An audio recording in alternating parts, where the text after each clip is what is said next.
안녕하세요. 다산에드 전병칠 원장입니다. 자, 드디어 우리가 전기기기 첫 시간이 도래하였습니다.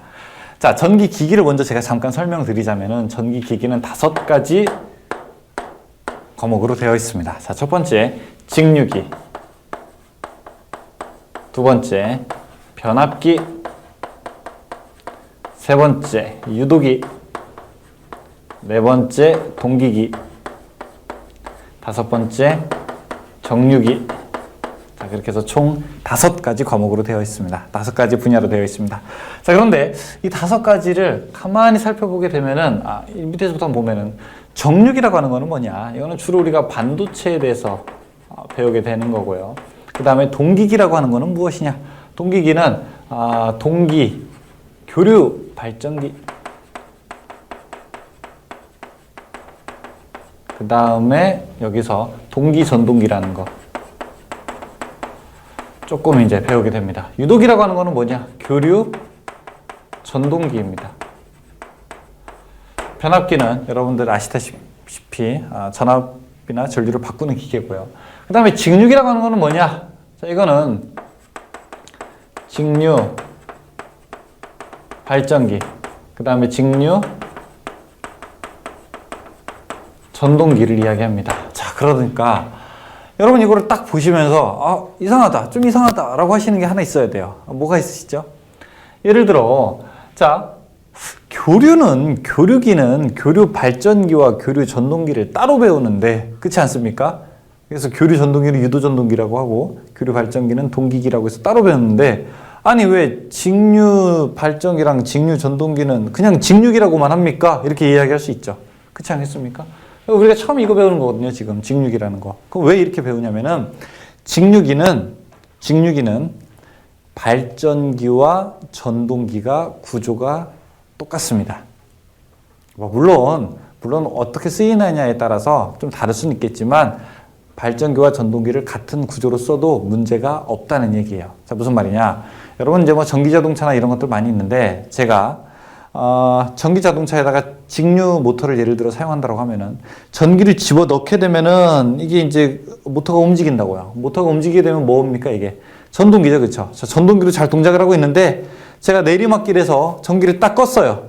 그러면은 내리막길에서 계속 굴러가면서 이게 회전운동을 하기 때문에 뭐가 된다? 전기가 만들어지게 되는 겁니다. 또 여러분들 왜 여름에 이렇게 미니 선풍기들 있잖아요. 건전지 넣어서 이렇게 끼고 다니는 거, 그렇죠? 자, 이런 선풍기들 이거 뭐예요? 모터잖아요, 그렇죠? 직류 전동기라고요.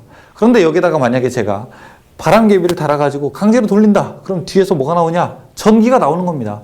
그래서 전동기와 발전기는 실제로 구조가 어떻다? 똑같다. 그래서 우리가 이 이름을 무엇이라고 한다? 그냥 직류기라고 한다. 여러분들 이걸 첫 번째 기억해 두시기 바라겠습니다. 자, 그래서 제가 지금 얘기하다가 뭐 직류, 직권, 전동기 얘기하다가 직류, 직권, 발전기도 얘기하고 직류, 분권, 전동기 얘기하다가 뭐 분권, 발전기 이야기합니다. 그러면 무슨 발전기, 전동기를 저렇게 왔다 갔다 해 라고 혹시 생각하실 수가 있는데, 그거 그렇게 오해하지 마시고 전동기랑 발전기랑 구조가 어떻다? 똑같다. 그래서 그냥 우리가 직류기라고 부르고 그 뒤에 이걸 발전기로 쓸지 이걸 전동기로 쓸지, 혹은 발전기로 썼을 때 이런 특성을 나타내고 전동기로 사용을 하게 되면 이런 특성을 나타낸다. 그런 것들을 여러분 잘 생각을 하시면서 강의 들어주시기 바라겠습니다. 자, 1절 직류기의 원리와 구조입니다.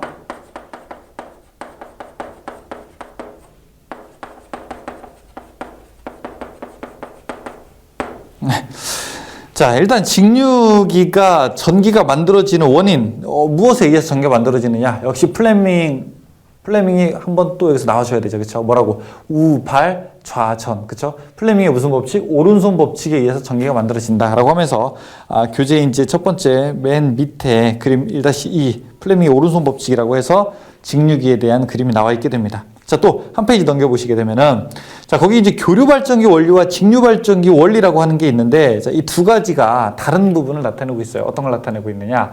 직류기라고 하는 것은 사실은 교류발전기와 모양이 거의 같습니다. 저 앞에서 우리가 교류의 발생이라고 할 때, 자, 제가 이러한 그림을 그렸었죠. 그 다음에, 자, 여기를 N극, S극, 자석이 있는 계자라고 하는데, 이 자석이 있고, 자, 그 다음에 여기다가 코일을 집어넣는 겁니다. 그 다음에 이 코일을 회전시키게 되면은, 만약에 자, 이렇게 시계 방향으로 돌렸다. 그러면은 이쪽 노란색은 위로 가고, 빨간색은 아래로 가겠죠. 그럼 조금 있다가, 자, 여기 이제 가게 되면 빨간색이 어떻게 됩니까? 왼쪽 변하고 노란색은 오른쪽 변에 와 있겠죠. 자, 여기다가 이제 뭘 연결한다? 전구를 연결한다. 자, 이렇게 하게 되면 플러스, 마이너스 해보죠.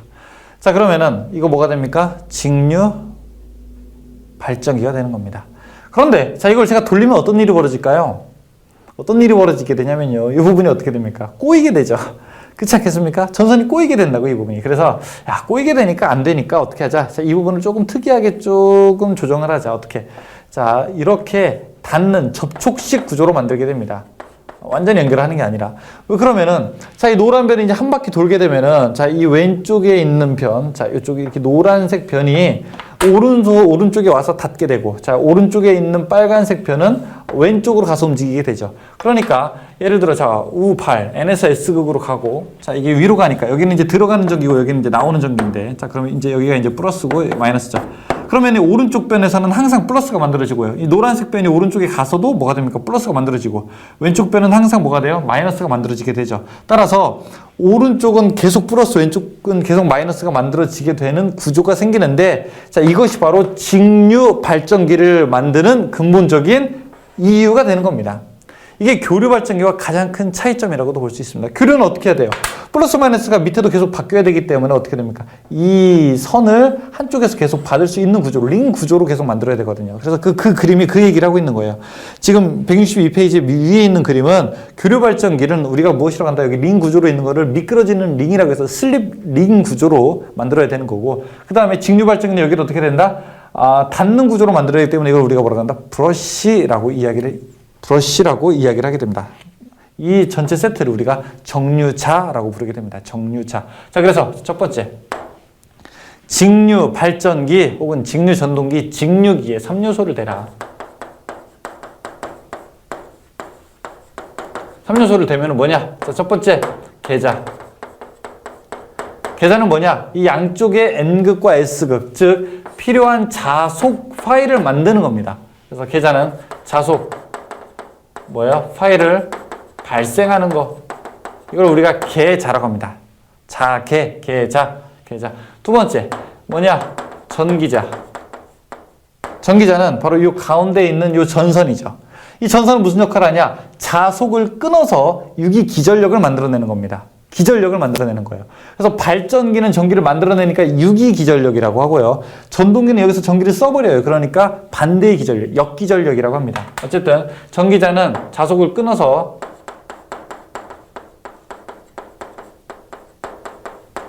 기전력을 발생한다. 끊는다는 거는 자속을 뚫고 지나간다는 얘기예요, 전선이. 세 번째, 또 뭐가 있냐? 이번에는 정류자.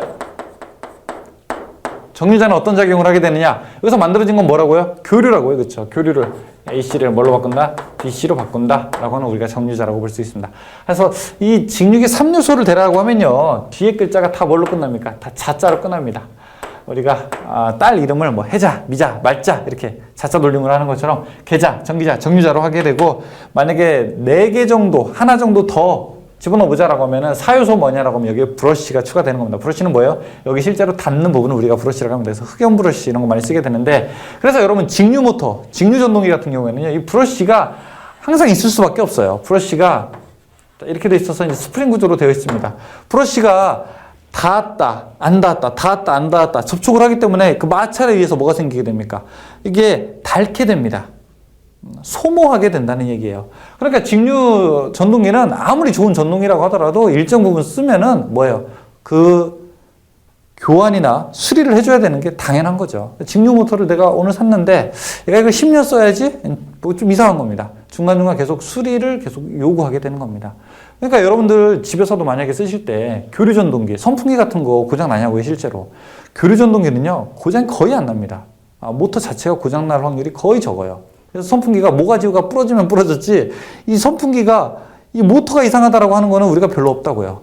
그쵸? 근데 직류 전동기. 여러분 집에서 쓰는 전동 드라이버라든지 애들 장난감에 들어가는 모터 이런 것들은 오래 사용해봤자 한계가 있어요. 왜? 이 브러쉬 구조이기 때문에. BLDC 모터라고 해서 브러쉬가 없는 모터도 있지만 그거는 실제로 좀 가격이 비싸서 여러분 가정에서 사용하기는 좀 어렵고, 자 어쨌든 이런 구조가 가지고 있는 이 근본적인 한계 때문에, 구조적 한계 때문에 실제로 우리가 직류 모터를 널리 사용하는 데는 널리 사용하지는 못한다. 뭐 그런 얘기를 좀 드리고 싶습니다. 자, 162페이지까지 직류 발전기 구조까지 갔고요. 자, 한 페이지 넘겨서 163페이지 보시죠.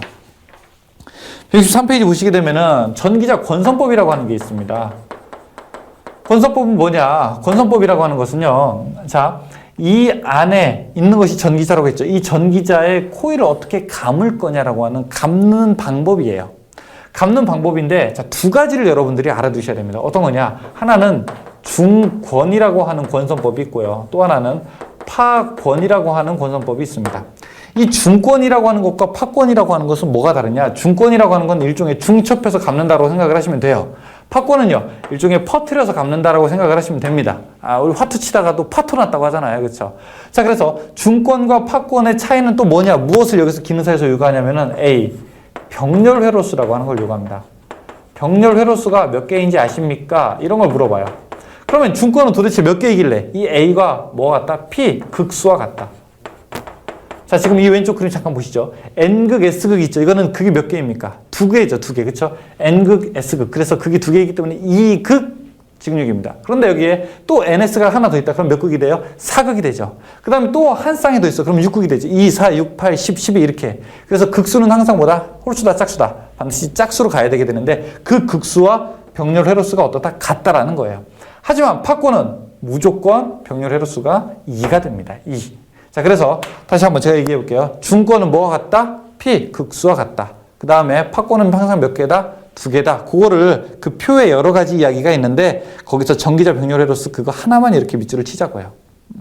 그 위에 있는 환상권, 고상권 그런 건 뭐 안 보셔도 됩니다.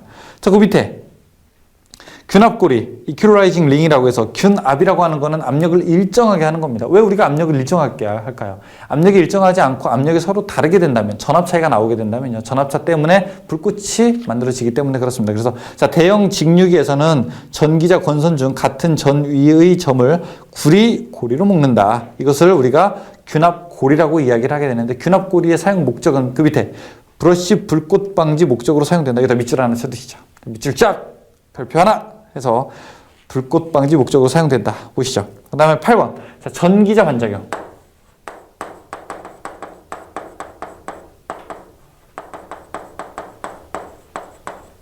반란을 일으키는 겁니다. 누구 때문에? 전기자가 어떤 작용? 반대로 작용을 한다. 전기자 때문에. 자, 무슨 얘기냐? 이 앞에 직류기의 실제로 내부 구조를 보게 되면은, 자, 이렇게. 여기에 이제 N극이 있다고 했어요, 제가. 그쵸? 그 다음에 여기에 뭐가 있다? 이렇게 S극이 있다.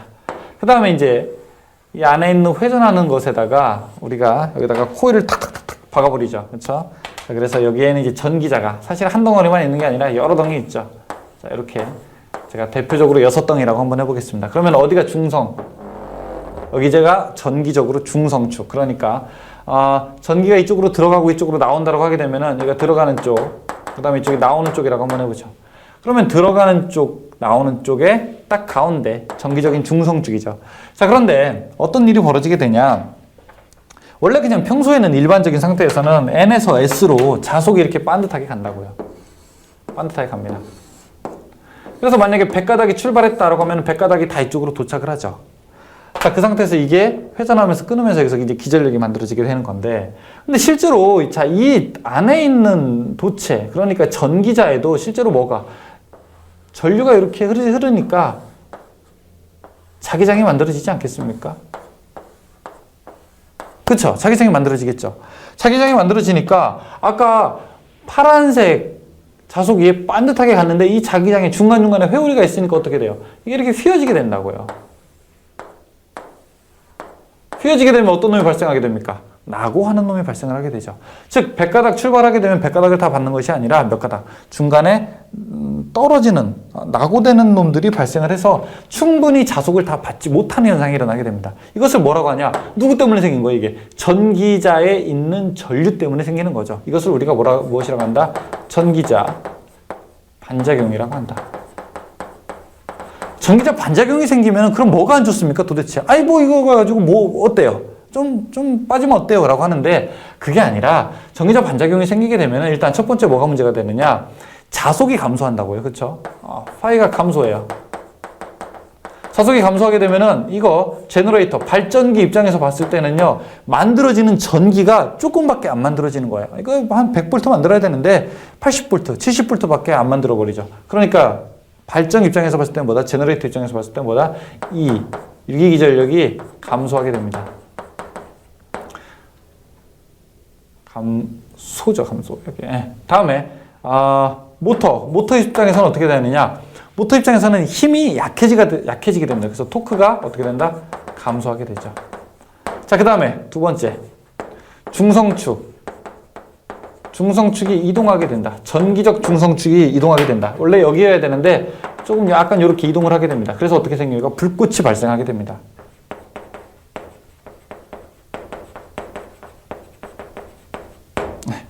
자, 이러한 이제 부작용이 생기게 되는 거죠. 그러면은 이 전기자 반작용을 줄이기 위해서는 우리가 어떻게 되느냐? 자, 방지법 한번 예를 들어보죠. 1. 방지법. 방지법은 첫 번째. 이 계자에 있는 면에다가 여기 전기자 전류와 반대가 되는 전류를 흘리는 선을 심습니다. 그러면 실제로 여기와 여기가 간격이 굉장히 좁거든요. 이걸 우리가 공극이라고 하는데 에어갭이라고 해서 굉장히 좁은데 자, 그러면 여기서 이런 방향으로 자기장이 만들어지고 이거는 이 반대 방향으로 자기장이 만들어지니까 두 개가 어떻게 됩니까? 서로 상쇄하게 되죠. 자, 그래서 이렇게 제가 빨간색으로 한 것을 우리가 무엇이라고 하느냐? 보상권선이라고 합니다. 자, 이거 잘 기억하셔야 됩니다. 보상권선. 굉장히 시험에 잘 나옵니다. 그래서 전기자 반작용을 줄이는 가장 유효한 방법이 무엇이냐라고 묻는다면은 뭐예요? 보상권선을 설치하는 거예요. 두 번째. 자, 이렇게도 안 되겠다라고 하면은 일반적으로 사실 이걸 또 더 많이 씁니다. 여기다가 보조로 극을 놓습니다. 그럼 이쪽을 약간 잡아당기고 이쪽을 약간 밀어내게 되면은 이게 약간 반듯하게 가는 그런 형태가 되겠죠. 그래서 이걸 우리가 무엇이라고 하느냐? 두 번째는 보극이라고 합니다. 보조극이죠. 보극을 설치하게 되죠. 자, 그다음에 세 번째는 그러지 말고 그냥 하지 말자 이런 거. 그 다음에 그냥 전기적인 중성을 원래 여기가 아니라 이쪽으로 약간 이동시켜버리자 아예. 그 다음에 여기다가 뭐 나머지 기기를 설치하게 되자 라고 하는 걸 우리가 전기적 중성 주기에 이동하게 된다는 겁니다. 자, 그래서 전기자 반작용을 방지하는 것. 방지라고 하는 것보다는 뭐 보상하는 거라고 해야 되겠네요. 그렇죠? 전기자 반작용을 줄이는데 가장 유효한 방법들 세 가지를 알아봤죠. 유효한 방법들. 가장 유효한 거는 역시 보상권선을 설치한다는 겁니다. 문제도 쉬워요. 전기자 반작용을 보상하는데 가장 유효한 방법이 뭐냐라고 하면 뭐예요? 보상하는 데니까 보상권선을 설치한다. 이때 이제 재밌는 거. 보상권선의 설치 방향은 어떻게 되느냐? 전기자 권선의 전류 방향과 어떻게 된다? 반대가 되어야 된다. 그렇게 이야기를 할 수 있겠죠. 163페이지 그 얘기입니다. 자, 164페이지 보시죠. 자, 이번에는 여기 이제 직류 전동기를 한번 보도록 할게요. 전동기는 모터를 얘기하는 겁니다. 그래서 전동기는 우, 발, 좌, 전, 플레밍의 무슨 법칙? 좌, 전, 왼손 법칙을 사용해야 되는 거죠. 그림에도 왼손을 정확하게 사용을 했네요. 직류 전동기 이론이라고 되어 있는데 이 이제 직류 전동기와 직류 발전기는 대표적으로 두 가지가 완전히 다르죠. 왜냐? 자, 전동기 한번 보죠. 전동기는 제가 V 단자 전압이라고 하는데 예를 들어 이거 모터가 있잖아요. 모터 밖에 나와 있는 선 두 가닥. 두 가닥을 우리가 단자라고 이야기합니다. 제가 두 가닥에서 V라는 전압을 가해 줍니다. 전압을 가해 주게 되면은 이게 어디로 가요? 이 모터로 들어가는 거죠.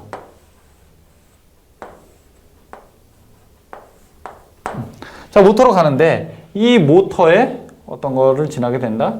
전기자와 이렇게 지나게 된다. 이걸 우리가 전기자를 영어로 아마추어라고 합니다. 아마추어. 자, 그래서 이 중간에는 뭐 전기자 저항 같은 게 있을 수도 있고요. 그래서 전기자에 걸린 사람을 무엇이라고 하느냐? E라고 합니다. E. 역기 전력이죠. 그래서 여기 흐른 전류는 IA, 그 다음에 저항은 RA. A라고 하는 건 아마추어입니다. 그래서 IA라고 하는 건 아마추어 전류, RA라고 하는 건 아마추어 저항이라고 하는 거예요. I 곱하기 R을 하게 되면 뭐가 됩니까? V가 되잖아요. V. V는 IR이니까 이 중간에서 깎아먹은 전압 강하의 크기가 되겠죠. 그렇죠? 자, 그러면은 V는 이렇게 되죠. V에서 무엇을 빼면 IA, RA를 빼게 되면 이것이 뭐다? 2가 된다. 자, 이 얘기는 무슨 얘기냐? V는 무엇이냐? 단자전압에서 내가 이만큼 공급을 해줬는데 여기에서 전압 강하 깎아먹은 거를 빼게 되면은 중간에서의 손실을 빼게 되면은 이것은 무엇이 된다? 역기전력이 된다. 여기 모터에 걸리는 힘이 된다. 자, 이와 마찬가지로 발전기는 또 어떻게 식을 넣을 수 있을까요? 발전기는요. 발전기는 보세요. 여기서 전기를 만들어서 나한테 오는 거 아니겠습니까? 그렇죠? 그러니까 발전기는 그림을 반대로 그려야 되겠죠.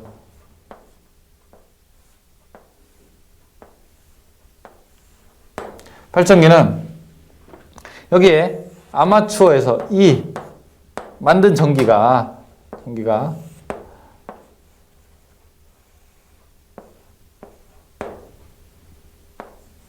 중간에서의 IARA의 전압 강하를 빼게 된다면 그럼 뭐가? V, 단자 전압이 된다. 자, 이 얘기는 뭐냐? 내가 처음 만든 전기에서 E에서 무엇을 빼면은 IARA를 빼게 된다면은 그럼 무엇이 된다? 이거는 V가 된다. 이렇게 이야기할 수 있는 거죠. 위에 있는 식이랑 완전히 반대가 되죠. 그렇죠? 자, 따라서 E는 뭐라고요? E는 이거는 우리가 유기기전력이라고 한다고요. 자, 여기서 뭘 빼게 되면은 중간에서의 전압 강하를 빼게 되면은 그럼 뭐가 된다? 단자 전압이 되는 거죠. 만든 전기에서 중간에 세금을 떼면은 내가 총 받는 게 되는 거죠. 내가 총 집어 넣는 것에서 세금을 빼게 되면은 저기 전기가 모터가 받는 게 되는 거죠. 그래서 전동기와 발전기는 완전히 다른 구조로 볼 수 있다라고 이야기합니다. 자, 그럼 발전기에서 자, 유기기전력 만들어지는 전기는 어떻게 되느냐? 이 식부터 볼게요. 자, E는 P, 자, 파이. 여러분 피자 좋아하세요? 피자? P, 자, 파이. 그 다음에 60A분의 N 볼트. 이렇게 우리가 대답을 할 수 있죠. 여기서 P라고 하는 거는 무엇이냐? P라고 하는 거는 극수. 극수는 뭐냐? 아까 제가 2극이냐 4극이냐 얘기했었잖아요. 그래서 그 극수를 얘기하는 겁니다. 다음에 Z는 뭐냐? 저는 총 도체수. 총 도체수. 총 도체수라고 하는 거는 아까 이 전기자 안에 있는 개수를 얘기하는 겁니다. 코일의 개수. 그 다음에 파이는 뭐냐? 이건 자속. 그 다음에 여기는 A는 뭐냐? A는 병렬 회로수. 여기서 N은 뭐냐? RPM. 분당 회전수를 이야기하게 되는 겁니다. 그래서 이것이 바로 무엇이냐? 유기기전력이에요. 유기기전력식인데 또 무엇으로 똑같이 쓰냐? 역기전력식도 또 똑같이 사용하게 됩니다. 역기전력식. 그래서 그 얘기가 124페이지에 있는 식에 그 이야기가 있어요. 그런데 여기서 자, 제가 예를 들어 이거 그냥 일단 여러분 발전기라고 생각하세요. 발전기. 자, 발전기를 제가 샀어요. 발전기를 샀는데 내가 전기를 많이 만들고 싶다고요. 그렇죠? 그럼 많이 만들려면 내가 어떤 일을 해야 될까요? 내가 발전기를 딱 하나 산 다음에 이 발전기를 어떻게 하면 전기를 많이 만들 수 있을까? 이런 고민을 하게 된다면은 이 식을 각각 다 높여야 되겠죠. P를 높게 하거나 Z를 높게 하거나 파이를 높게 하거나 속도를 높게 하거나 병렬 회로수를 작게 하거나. 그렇죠? 이 방법이 있다고요. 그런데 실제로 여기서 이미 발전기를 구매할 때부터 정해져 있는 거는 뭡니까? 여기 P 극수 이미 정해져 있죠. 이게 몇 극이냐는 이미 발전기를 살 때 이미 정해져 있다고요. 그렇죠? 제품을 만들 때. Z 총 도체수도 이미 결정돼 있죠. 60이라는 거 결정돼 있죠. A라고 하는 거 결정돼 있죠. 그러니까 여기서 P, Z, 그 다음에 60A라고 하는 것을 어떤 K로 그냥 두자는 거예요. 상수로 한번 두자는 거죠. 무슨 뜻이 없어요. 0.1일 수도 있고 100일 수도 있고 모르겠어요. 이건 어떤 수인지. 그냥 K로 한번 두자는 거죠. 그러면 이 식은 어떻게 됩니까? E는 뭐예요? K 그대로 두고요. 내가 결정할 수 있는 거는 파이랑 N밖에 더 있습니까? 파이랑 뭐예요? N밖에 없죠. 그러니까 내가 전기를 직류 발전기에서 전기를 많이 만들려면 두 가지 방법밖에 없다고. 파이 자속을 크게 하거나 그 다음에 N 속도를 빨리 하는 겁니다. 여러분 직류 발전기 돌려보셨습니까? 돌려보셨어요? 돌려보셨어요. 이게 20대들은 잘 모르겠구나. 10대랑 20대 분들은 잘 모르겠지만 우리 30대 이상들은 예전에 자전거에 그 앞에 불 비추는 게 있다고요. 요즘에 건전지 넣고 LED지만 예전에는 자전거 앞에 탁 붙여가지고 자전거 바퀴를 막 빨리 돌리면은 그러면 거기서 불이 예쁘게 이렇게 나왔다고요. 저녁에. 자, 그러면은 그것이 바로 이거예요. 그렇죠? 왜냐? 유기기전력을 크게 얻어야지 전압이 커져 전류가 많이 흘러서 불이 밝은데 그걸 밝게 하기 위해서는 두 가지밖에 결정 지을 수가 없어요. 계좌를 크게 하거나 자속을 크게 하거나 회전수를 빨리 하거나. 근데 하여간 조그만한 그런 발전기나 모터들이 사용하는 거는 싸구려이기 때문에 주로 이 N극과 S극을 영구자석을 사용합니다. 그럼 이 파이도 조절할 수가 없어요. 결국 뭐다? 속도를 조절할 수밖에 없는 거죠. 자, 이제 누가 물어봅니다. 여러분들의 이제 아들이나 손주가 물어봐요. 아빠, 할아버지. 예전에 자전거는 이 불빛이 많이 나오게 됐는데 그럼 왜 바퀴를 빨리 돌리는 거예요? 그럼 딱 여러분이 설명을 해야 되죠. 그건 말이야. 이 직류기 중에서도 직류 전동기를 뺀 직류 발전기는 유기기전력 시기 이는 P 자 파이 60A분의 N이다. 자, 그 중에서 60A분의 PZ 이것은 뭐다? K 어떤 상수로 놓는다. 왜? 이건 우리가 극수 총 도체수 A 60은 내가 만들 수 결정을 지을 수 없기 때문에. 그러면 결국 뭐냐? 이는 K 파이 N으로 되는데 여기에서 파이라고 하는 거는 자속. 이건 우리가 영구자석일 때도 또 결정하지 못한다. 그러니까 뭐다? N. 속도를 우리가 높이는 것만이 유기기전력을 크게 하는 방법이다. 유기기전력을 크게 해서 불이 많이 밝은 거다. 아들아, 손자야, 열심히 돌리자. 뭐 이런 얘기를 하게 되는 겁니다. 그렇죠? 자, 그래서 우리가 이는 K 파이 N이다. 여기까지 우리가 알 수가 있죠. 자, 그때 164페이지 밑에서 있는 얘기가 바로 그 이야기를 하고 있는 겁니다. 자, 그러면은 한 페이지 넘겨서 165페이지. 자, 속도를 한번 보겠습니다. 속도. 그러면은 자, 이것을 가지고 우리가 속도를 한번 조절을 해볼게요. 자, 속도는 어떻게 설명을 드릴 수가 있느냐? 여기서 N이라고 하는 게 속도죠. 그쵸? 다시 한번. 자, E는 K, 파이, N이기 때문에 그럼 N으로 이 식을 한번 유도해 볼게요. N은 어떻게 됩니까? K, 파이, 분의 2 이렇게 놓을 수 있지 않겠습니까? 그쵸? K는 생략을 하세요. 생략. 왜냐하면 이거는 어떤 수가 될지 모르는 거니까. 상수니까. 뭐 위에다 분자에다 올리든 분모에다 올리든 관계없어요. 그럼 뭐가 된다? 파이분의 뭐가 된다? 2가 된다. 근데 2는 아까 전동기에서 뭐였습니까? V-IA RA 이렇게 표현할 수가 있죠. 자, 이것이 바로 속도 RPM 속도식입니다. 즉 여러분들이 직류 전동기를 속도를 제어하고 싶다. 자, 직류 모터가 있는데 직류 모터로 속도 제어하고 싶다고 하면은 크게 세 가지를 조절하는 방법이 있어요. 자, 요거 하나, 요거 둘, 요거 셋. 자, 첫 번째 1번 V를 조절하는 방법. 자, 이것은 우리가 무엇이라고 하느냐? 전압 제어라고 합니다. 다음에는요, 파이 자속을 제어하는 거. 이걸 우리가 뭐라고 한다? 계자 제어라고 합니다. 그 다음에 RA 이거를 바꾸는 거. 이거 무엇이라고 합니까? 우리가 이거를 저항 제어라고 하게 됩니다. 그러면은 전압 제어는 뭐냐? 가장 광범위한 제어다.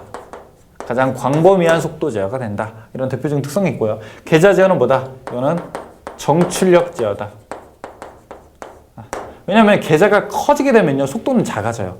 자속이 커지면 속도는 오히려 작아진다고요. 자석의 세기가 세지면. 근데 토크가 커져요. 그렇기 때문에 속도는 작아지만 토크는 커지고, 만약에 속도가 커지게 되면 토크는 작아져요. 그러니까 출력은 항상 일정하게 되는데 그래서 이걸 우리가 정출력 제어다 이렇게도 이야기를 하게 되는. 저항 제어는 사용을 안 해요. 효율이 너무 안 좋아요. 그래서 사용을 안 하는 것이 바로 요새의 이야기입니다. 자, 그래서 또 하나. 이제 네 번째. 제동법이 뭐냐?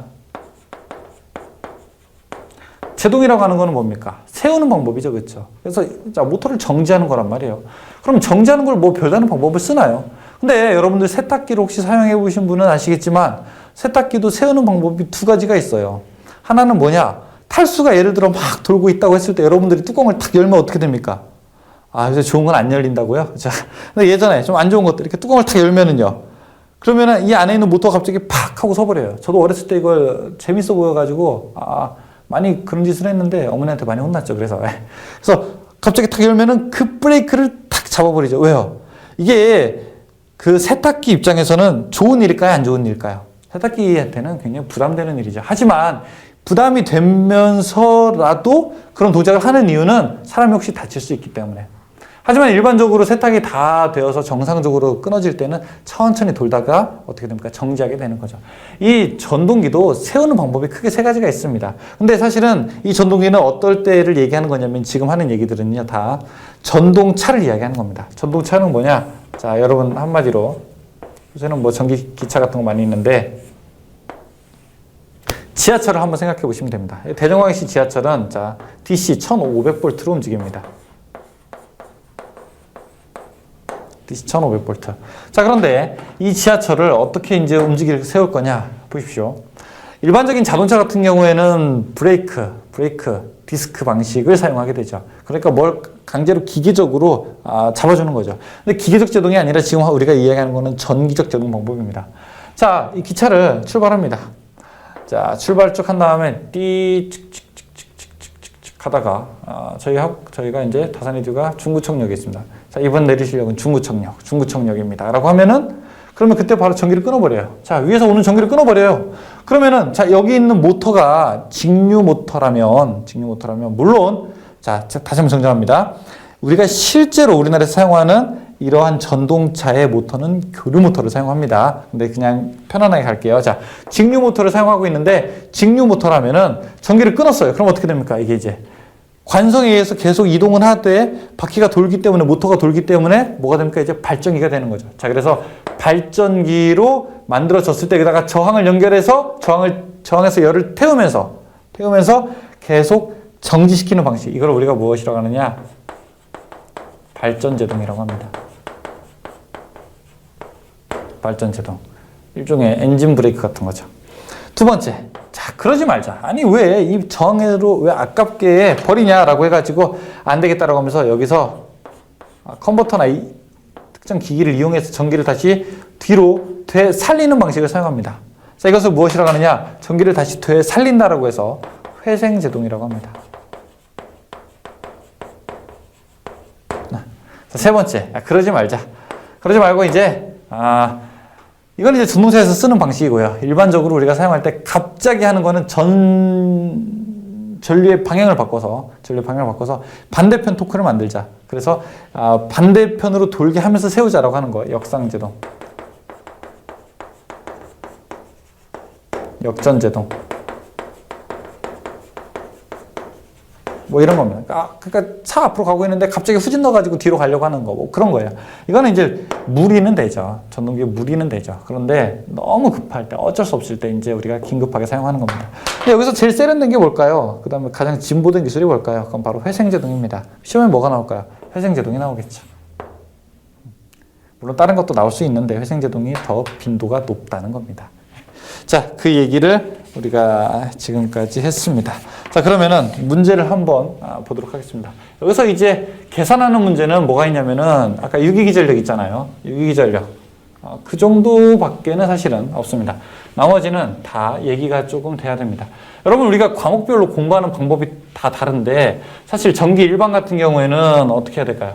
좀 공식을 많이 외우고 있어야 됩니다. 그렇죠? 공식을 많이 외우고 기본적인 수학적 지식이 필요하게 되고 그 다음에 전기 기기 같은 경우에는요. 이 스토리텔링이 돼야 돼요. 앞에서부터 그런 현상이 이렇게 때문에 발생했고 그것의 이름은 이거고 그래서 그것을 방지하려면 이렇게 되는구나.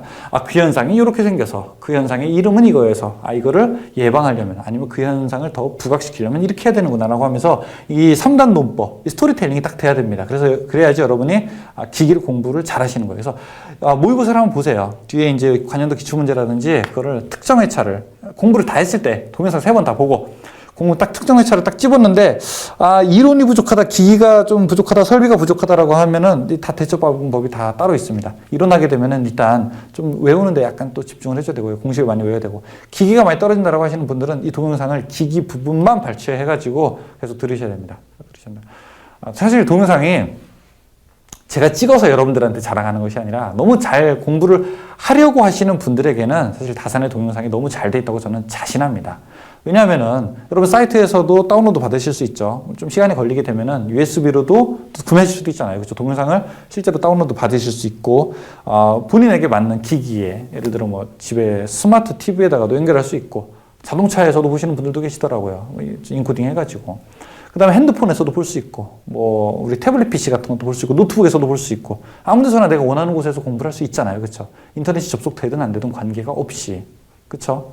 그 다음에, 이 기능사 필기뿐만이 아니라, 뭐, 이제 기능사 실 같은 경우에도 인터넷 동영상이 또 워낙 잘 돼 있고, 그 다음에 기사 같은 경우도 잘 돼 있다고요. 그쵸? 그러니까 여러분들이 공부를 내가 해야 되겠다라고 느끼는 그 시점, 그 다음에 공부를 해야 되겠을 때 어떤 거를 공부해야 되겠다, 어느 과목을 공부해야 되겠다라고 딱 생각을 한다면은 그러한 여러분들의 학습의 의지만 있다면은 이미 공부할 수 있는 환경은 너무 잘 만들어져 있습니다. 그러니까 제가 다시 한번 정리를 하자라고 하면은 전기 이론, 그 다음에 기기 설비가 있잖아요. 그렇죠? 여러분들이 어떤 것이 취약한 건다라고 하는 것을 안다면은 그 부분의 영상을 좀 편안하게 이렇게 좀 여러 번 봐주십시오. 그러면 제가 지금 하는 이야기가 강의가 어떤 강의는 되게 짧아요. 뭐 5분에서 10분짜리도 있어요. 심지어 어떤 강의는 40분짜리도 있고. 그런데 그 강의에서 제가 가급적 시험과 관계된 이야기만 하려고 노력을 합니다.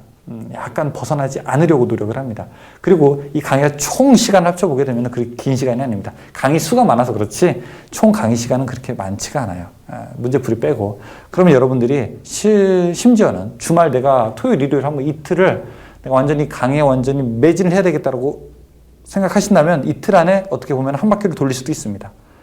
아셨죠? 그러니까 여러 가지 환경들이 제반 조건들이 썩 괜찮은 편이니까 여러분들의 마음만 의지만 잘 가지고 가시기 바라겠습니다. 그리고 중간에 이해 안 되시는 거 어떻게 한다? 동영상을 다시 돌려서 본다. 꼭 기억하시고요. 자, 문제 한번 풀어보겠습니다. 1번. 직류기의 주요 구성 3요소가 아닌 것은 무엇입니까? 자, 아까 주요 3요소는 이름이 무엇으로 끝났습니까? 자자로 끝났죠. 자가 아닌 거. 4번 도극. 이건 아니죠.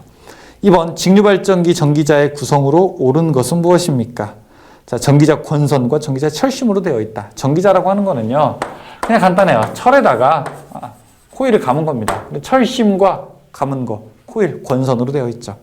3번 철심에 권선을 감고 전류를 흘려서 공극에 필요한 자속을 만드는 것을 우리가 무엇이랄까? 자속을 만드는 거, 자계를 만드는 거. 이런 뭐죠? 계자죠, 계자. 2번이죠. 4번 직류기에서 브러쉬의 역할은 무엇입니까? 이 안에 있는 코일과 바깥에 있는 회로를 연결시켜주는 역할을 하는 거죠. 그래서 전기자 권선과 외부 회로를 접속한다.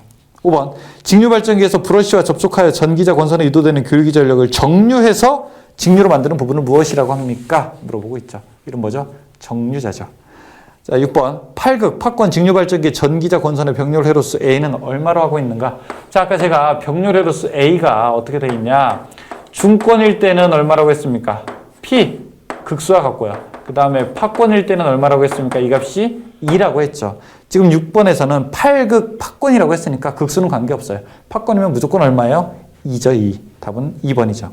7번 다중 중권의 극수 P인 직류기에서 전기자 병렬 회로수 A는 어떻게 되는가? 병렬 회로수는 무엇과 같다? P, 극수와 같다. 답 1번.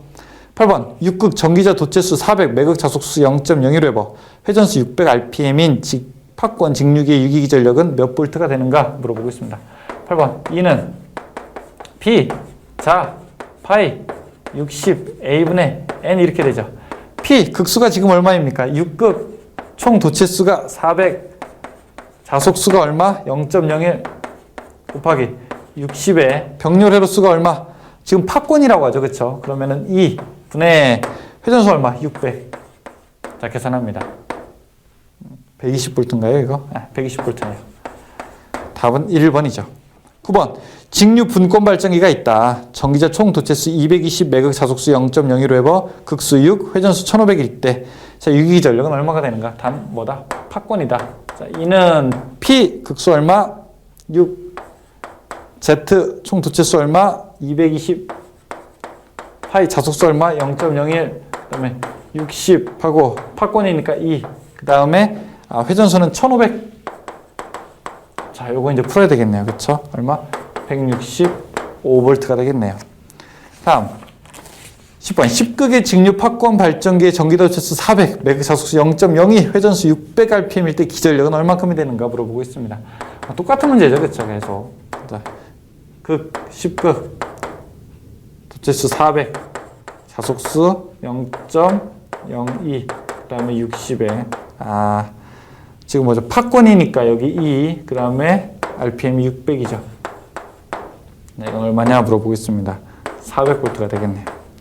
11번 직류 발전에서 유기기전력 E를 바르게 나타낸 것은 무엇입니까? 자, E는 무엇에? N에 회전소에 무엇을 한다? 비례한다. 자속과 회전소에 비례하게 된다. 1번이죠. 12번 직류 발전기의 정류를 개선하는 방법 중에서 틀린 것은 무엇입니까? 자, 1번에 코일의 자기인덕턴스가 원인이므로 접촉 저항이 작은 브러쉬를 사용한다. 아닙니다. 접촉 저항이랑 전기 저항은 달라요. 전기 저항이 크다라고 하는 거는 전류를 흐르는 것을 막는다는 거예요. 그렇죠? 그러니까 전기 저항은 작은 게 좋지만 접촉 저항은 일종의 마찰력을 얘기하는 겁니다. 마찰력은 커야 좋습니다. 그래서 1번입니다. 1번. 13번. 직류 발전기의 전기자 반작용의 영향이 아닌 것은 무엇이냐? 전기자 반작용이 좋은 거예요, 안 좋은 거예요? 안 좋은 거라고요. 나쁜 거라고요. 그렇죠? 근데 1번에 절연 내력의 저하, 이거는 뭐 전기적인 현상과는 관계가 없죠. 14번. 다음 중 직류 발전기의 전기자 반작용을 없애는 방법으로 옳지 않은 것은 무엇입니까? 전기자 반작용을 없애는 방법 3가지죠. 보상건선, 보급, 그 다음에 중성축 이동 이런 게 있었는데 4번에 균합판을 설치한다. 이건 브러쉬의 불꽃 방지죠. 그렇죠? 15번. 전기자 반작용이란 전기자 전류에 의해 발생한 기자력이 주 자속에 영향을 주는 현상으로 다음 중 전기자 반작용의 영향이 아닌 것은 무엇입니까? 물어보겠습니다. 전기자 반작용이 좋은 거라고요? 나쁜 거라고요? 나쁜 거라고요. 그러니까 1번 맞아요. 이거 나쁜 말이에요. 2번 편간전압 상승 이거 안 좋은 거라고요. 3번 주자속의 감소에 의한 기전력 감소 안 좋은 거라고요. 4번에 자기 포화 현상에 의한 자속의 평균치 증가 자속이 증가한다? 이거 말도 안 되는 거죠. 4번. 네. 16번 직류기에서 전기자 반작용을 방지하기 위한 보상원선의 전류 방향은 어떻게 되는가? 자, 보상원선 전류 방향이 있었죠. 16번 그림이 이렇게 되죠. N극, S극. 자, 여기에 있는 보상원선은 이 전기자와 무슨 방향? 반대 방향으로 했었죠. 그렇죠? 그래서 전기자 원선과 반대 방향으로 한다. 2번이죠. 17번 직류기에 보극을 두는 가장 주된 목적은 무엇입니까? 보극. 전기자 반작용을 없애기 위해서. 그렇죠? 정류작용을 돕고 전기자 반작용을 없애기 위해서. 3번이죠. 18번 보극이 없는 직류기의 운전 중 중성점의 위치가 변하지 않는 것은 중성점의 위치가 변하지 않는 거. 움직이지 않을 때, 무브할 때. 1번. 19번 전동기의 제동에서 전동기가 가지는 운동 에너지를 전기 에너지로 변화시키고 이것을 전원에 변환하여 전력을 보십시오. 회생시킴과 동시에. 문제에서 이미 다 알려줬죠. 쉽다. 4번 회생제동. 20번 전동기의 회전 방향을 바꾸는 역회전의 원리를 이용한 거 반대로 막 돌리려고 하는 거 그러면서 세우는 거 뭐죠? 1번에 역상제동. 21번 급정지하는데 가장 좋은 제동 방법 아까 뭐죠? 역상제동, 역전제동 똑같은 겁니다. 4번. 22번 직류 전동기의 속도 제어 방법이 아닌 것은 무엇입니까? 뭐요? 4번에 플러깅 제어. 플러깅 제어는 뭡니까? 플러깅은 제동법이에요. 역상 제어. 역상 제동이 플러깅입니다. 그래서 전압 제어, 계자 제어, 저항 제어는 다 속도 제어법인데 플러깅은 제동법입니다. 23번. 직류 전동기 속도 제어법 중 전압 제어법으로 제철소의 압연기, 고속 엘리베이터의 제어에 사용되는 것은 무엇입니까? 이거 워드 레오너드 방식이라고 합니다. 지금 뭐 사용하나 모르겠네요. 그렇죠? 옛날 방법입니다. 다. 24번. 전압 제어에 의한 속도 제어가 아닌 것은 1, 2, 3번 뭔 말인지 모르시죠? 그렇죠? 하지만 4번은 아시죠? 회생 제어. 이거는 뭐죠? 제동법이죠.